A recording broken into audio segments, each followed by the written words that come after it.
Hey everyone, tonight I'm also doing a head shave.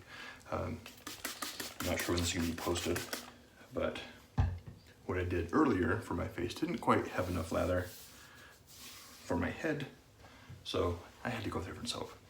And I have an audience, my two oldest are behind me, and they chose, my oldest picked Beach Goer by Arsenal Grooming. Love this soap. So I whipped it up in the copper Captain Choice bowl with my Paragrino from PAA. This, I got a perfect consistency, exactly what I want it for a head shave.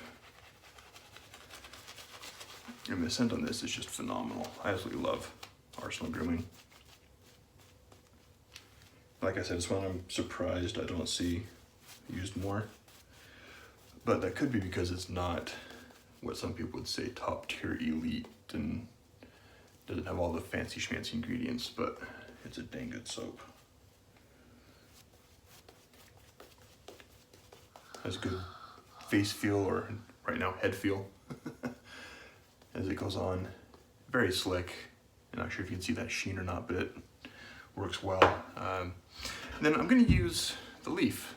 I did an initial impressions on this. I've used this quite frequently. Since that video, I use this mostly on my head. This has kind of become my go-to razor for the head as well. Also what I did, I added in some menthol with the chill mill because it was a hot day today.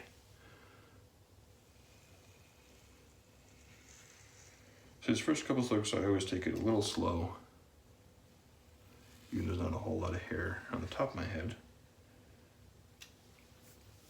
But and here I only have the two blades because I don't really see a whole lot of difference between the 2 and 3 blades. Probably should fill the sink turns this off. Oh well.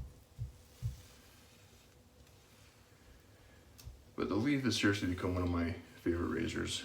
It's my go-to for heads, for my head shaves. I still occasionally break out a single edge or a double edge razor, but I mostly use the leaf now. Occasionally use the Zazor. I haven't done that for a minute. The Zazor is that commissary style Chevette that holds a full DE blade. I'm not sure if you can see that, but that's all the stubble going off. This is a few years worth of growth.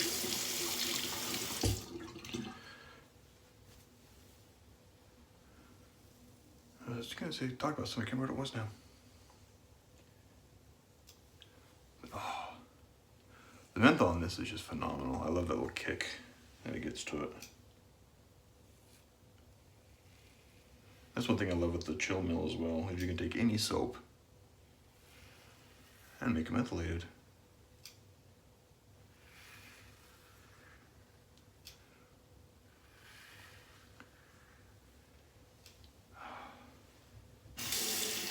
This week has been interesting. Lucky I'm not pulling the same long hours I did last week. My body doesn't know I'm not supposed to be waking up at the crack of dark. So I ended up going into my office early anyway.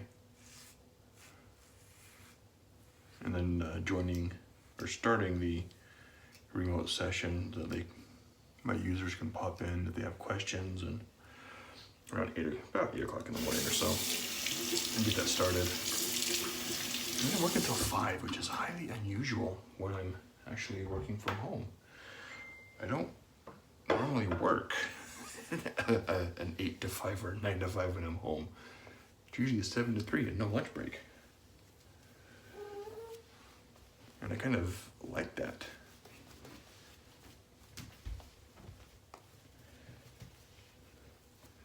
But this week is my last week of, I think my last week of doing this. Because we started resident season this week. We're ready to train all the new doctors from various facilities, but I'm in the middle of a go live at one hospital, so I'm working with their existing users. Next week starts resident season, and resident season sucks. Mostly because it's training first-year grad students, and they just graduated medical school. They're starting their rotations. They don't know what they're going to do. Most of them have never seen a pathology lab. They've never been to a gross room. And gross room does not mean gross ew. It's gross as in large macro specimen, not micro. So the pathologists are the ones looking through the microscope and look at the slides and determine diseases. The pathology assistant, or PAs, look at the macro or gross specimen and describe what it looks like when it's whole, and as they're dissecting or cutting up the specimen. So whether that be like a gallbladder, placenta, gangrenous foot, mastectomy or removal of a breast, I've seen all that.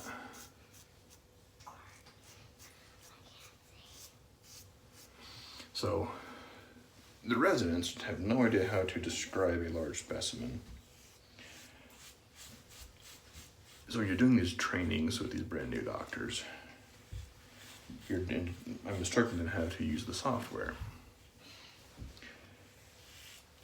And inevitably, I always get asked, well, if I'm doing this, well, how do I describe a specimen? I'm not a PA. I'm not a pathologist. I'm not a grossing tech. That's not my job. My job is not to train you how to do your job. My job is to train you how to use this software. I can use the software. I may not know the minutia of everything that's involved with what the software or is being reported with the software. But I can tell you how to use the software, what the software is supposed to do, and the minutia of said software, but not how that helps you do your job.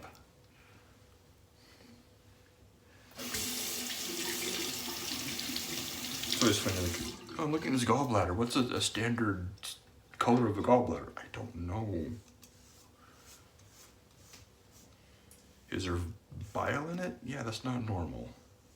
Are there stones coming out of it when you cut it open? Yeah, that's not normal. I can tell you that. I can tell you how my software works.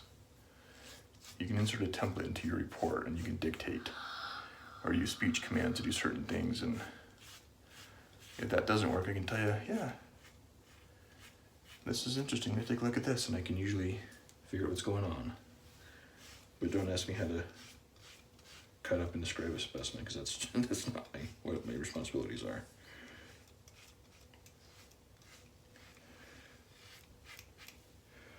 But it's funny, I was at one hospital in the Midwest, and we're doing a go live, and I'm working with a pathology assistant or a PA in the gross room, and he happens to have a gangrenous toe or gangrenous foot. I think it's been amputated from just below the knee from the individual, and the foot was in nasty shape. It was gnarly, and the room is really small at this particular hospital. So I'm hanging back, trying to stay out of his way while he's grossing the specimen. And he pauses for a minute and says, "Hey, you doing all right?" I'm like, "Yeah, I'm fine. It's not my foot." I'm like, "Okay, just want to make sure you're doing okay. You weren't going to pass out or anything." It's like, "No, if I were having issues, I wouldn't be in this room. But I'm fine. Keep going." So you can see interesting things. I haven't had any issues with anything I've seen so far. And the gangrenous foot, mastectomies, placentas, intestines are interesting because they smell. They don't look bad, they just smell bad. Man, that was an effortless shave. This thing is phenomenal, seriously. If you shave your head, I highly recommend it. So much so that I have let my wife use it occasionally to shave her legs, and she loves it. So we will be getting her one, so she won't be stealing mine, because it is that good. This is a fantastic razor. I have Astra SP blades in here, performed exceptionally well. The soap, again, was Arsenal Grooming Beach Goer. I love the label on here. Just, it's the classic kind of throwback. Their whole, not shtick, but one of the things is kind of a refined or a bygone era with their labels and kind of how they name their naming conventions on their soaps. Just beautiful stuff. Scent on this is fantastic. I've done a few reviews of this already on it. Love the soap. Definitely need to get more from them. Just haven't had a chance yet. The brush I used was the Paragrino from PAA and whipped everything up in the copper Captain's Choice bowl. So that's gonna do it for me this evening. Thank you guys for tuning in, and I will catch you guys